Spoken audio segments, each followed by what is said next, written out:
Welcome back, everyone. Today we're going to continue on in our Intro to Reduce series, and we're going to cover our second part on transducers. Specifically, we're going to be using transducers to filter data. So here's some prerequisites. I'd like for you to have an understanding of JavaScript, especially ES6. Hopefully you've been following along or understand Reduce already, and I would strongly encourage you to watch the first video on transducers. That video itself has prerequisites itself, such as understanding composition and currying and partial application, and I try to build the initial intuition for transducers in that video, and that's it.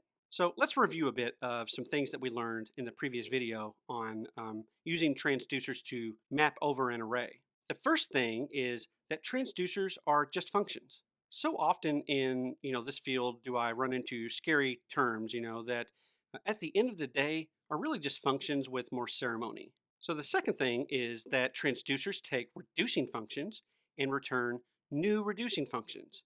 That is their job. Next, transducers will, generally modify the input to the reducing function that's passed into them. And usually it's the current value that it's going to operate on, but not always. Next, transducers allow us to only have to iterate one time. In addition to only having to iterate once, transducers also allow us to only have to use one intermediate array. And the last thing is that transducers compose with one another, and this makes them incredibly powerful. And because of how transducers compose, they execute from left to right, which allows you to kind of preserve some of that readability that you get with dot chaining. Now, I want to reiterate here that we're only going to be talking about transducers in the context of arrays. Transducers as a general concept can be applied to a bunch of different data structures. But to keep it simple and to kind of help build intuition for it, we're just going to use arrays. And this is an Intro to Reduce series, so there you go. All right, here's an example. How could we use our transducers concept to accomplish this?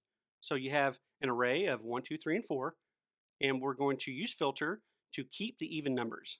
Well, remember this. In the previous video, we said that this is the simplest transducer that we could ever write. It essentially takes a reducing function and just calls that reducing function a little later on. So let's go ahead and rename this transducer. I think this name makes a little bit more sense and provides context for exactly what we're doing.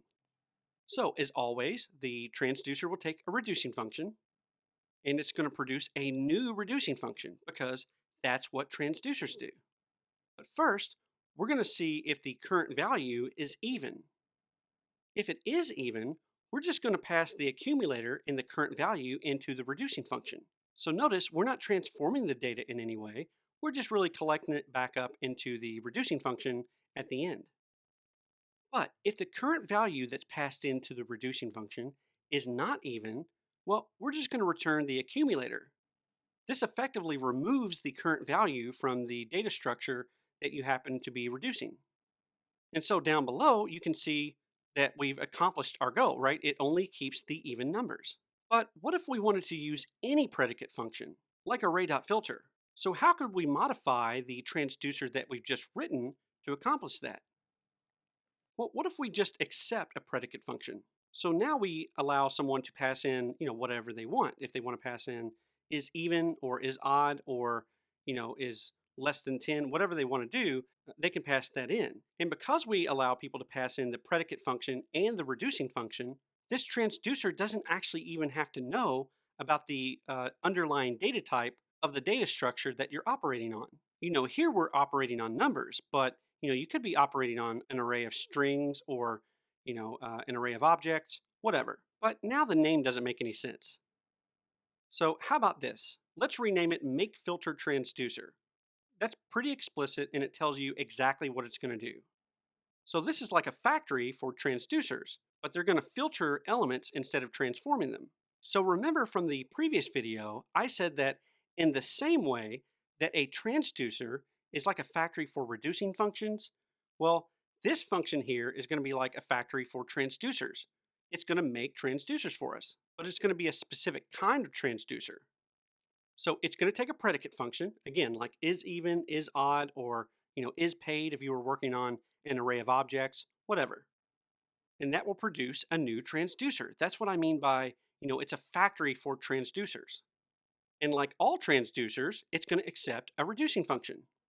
And like all transducers, when you call it, it's going to create a brand new reducing function. But here we're going to use our predicate function first. We'll pass the current value that we're on in the reducing function to the predicate function. If the result is true, we'll call the reducing function. This should look familiar. Now, if the current value does not pass the predicate function, whatever it is, we're just going to return the accumulator, effectively skipping the element. All right, let's go ahead and put this to use. So we have some imports here, and presumably we've written this in some file already, and we're just pulling them in. And we have our new function to make filter transducers, and we can create a new transducer to filter even numbers by partially applying is even.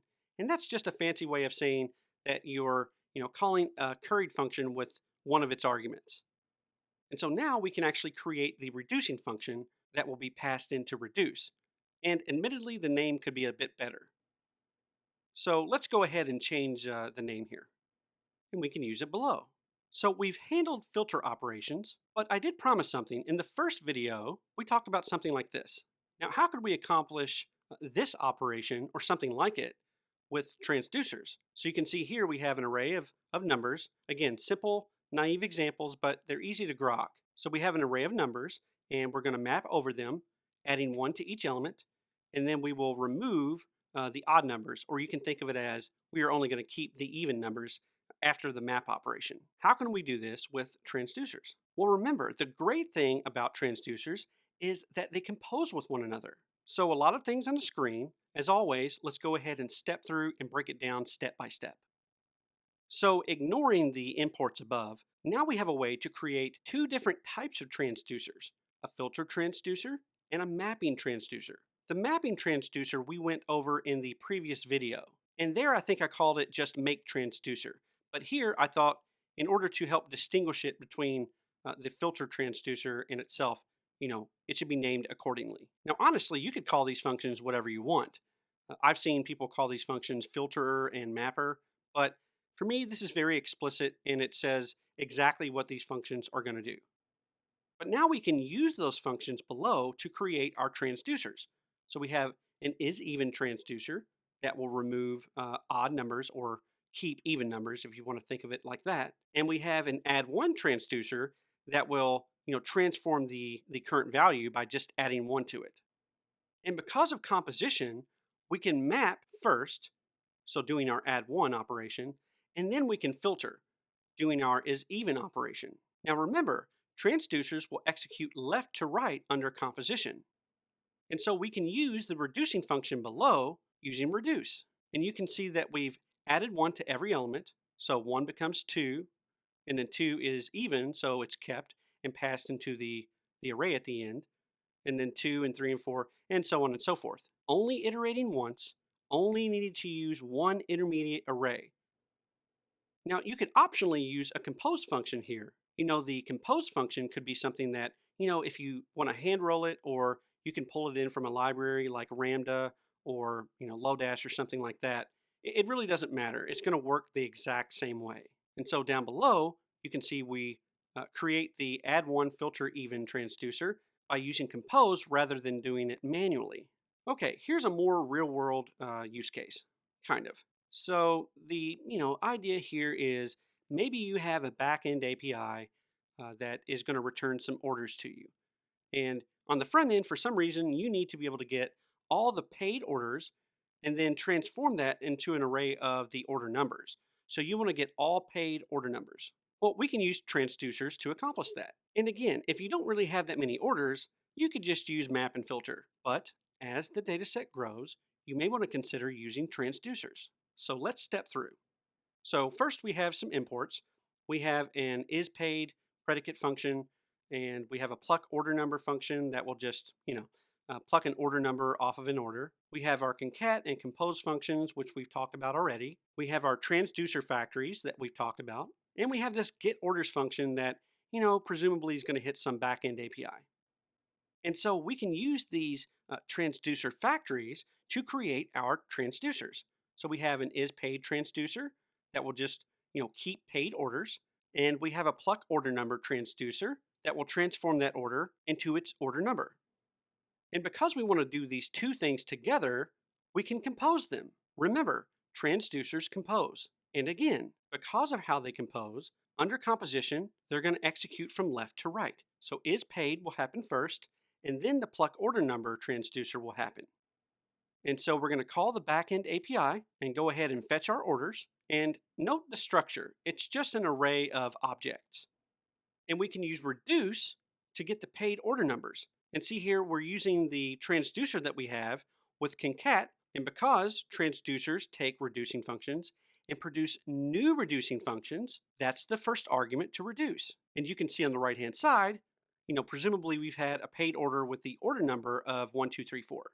And that's it. So I do want to reiterate that we've only covered transducers in the context of arrays. And so hopefully we've built up an intuition in these two videos to where you can understand and start using them in your own projects. And as always, if you liked the video, leave me a comment below. And if you didn't, well, tell me about that too. And don't forget to hit the like and subscribe and bell icons, and I'll see you next time. Thanks.